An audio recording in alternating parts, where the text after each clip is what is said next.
எல்லாரும் ஈகரா வெயிட் பண்ணிட்டு இருந்த ஃபார்முலா 4 கார் ரேஸ் இன்னைக்கு சென்னையில தொடங்குறாங்க. சவுத் ஏஷியாலேயே சென்னை தான் ஃபார்முலா 4 கார் ஸ்ட்ரீட் ரேஸை நைட்ல நடத்துற ஃபர்ஸ்ட் சிட்டி. இந்த கார் ரேஸ் சவுத் ஏஷியாலேயே இருக்க லாங்கஸ்ட் ஸ்ட்ரீட் சர்க்கியூட் அப்படின்னு சொல்றாங்க. இந்த கார் ரேஸை பப்ளிக் வந்து பார்க்கறதுக்கான எல்லா அரேஞ்ச்மெண்ட்ஸும் பண்ணிட்டாங்க, டிக்கெட்டும் கெடுத்தாச்சு. இன்னைக்கு 1:45 பிஎம்க்கு இந்தியன் ரேசிங் லீக் ட்ரெயின் பண்ண ஸ்டார்ட் பண்ணிட்டாங்க.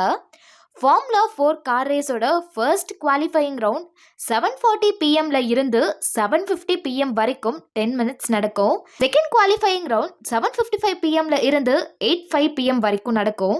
இந்தியன் ரேசிங் லீக் குவாலிஃபையர்ஸ் 8:20 பிஎம்ல இருந்து 8:30 பிஎம் வரைக்கும் நடக்கும். யாரெல்லாம் கார் ரேஸ் பார்க்கணுமோ அவங்க மெட்ரோ ட்ரெயின் யூஸ் பண்ணிக்கலாம் அப்படின்னு சொல்லியிருக்காங்க. இந்த விஷயம் தான் இன்னைக்கு சோஷியல் மீடியாவில் ரொம்ப வைரலாக பேசப்பட்டுட்டு வருது. இந்த கார் ரேஸ்க்கு பயங்கரமான நெகட்டிவ் கமெண்ட்ஸ் பண்ணிட்டு வராங்க. அதுக்கான காரணம் என்ன அப்படின்னா, தமிழ்நாட்டில் சரி பண்ண வேண்டிய விஷயங்கள் எவ்வளவோ இருக்கு. நாட்டுல மழை கிடையாது, விவசாயம் கிடையாது, ஏழைங்க துட்டு இல்லாம கஷ்டப்படுறாங்க. ஆனா உங்க கும்பல் கிட்ட மட்டும் துட்டு வந்துகினே இருக்குது, எப்படி செட்டு? எக்ஸாம்பிளுக்கு தண்ணி பிரச்சனை, ரோடு பிரச்சனை அப்படின்னு சொல்லிட்டே போகலாம். அப்படி இருக்கிற பட்சத்துல இந்த கார் ரேஸ் இப்ப தேவையா? அவனை சொல்லி நிறுத்துங்களேன்டா. இது என்னதான் தமிழ்நாட்டுக்கு பெருமையா இருந்தாலும் தமிழ்நாட்டுல இவ்வளோ குறை வச்சுக்கிட்டு இந்த பேர் நமக்கு தேவையில்லை அப்படிங்கிற மாதிரி தமிழ்நாட்டு மக்கள் எல்லாம் கொந்தளிச்சிட்டு வராங்க.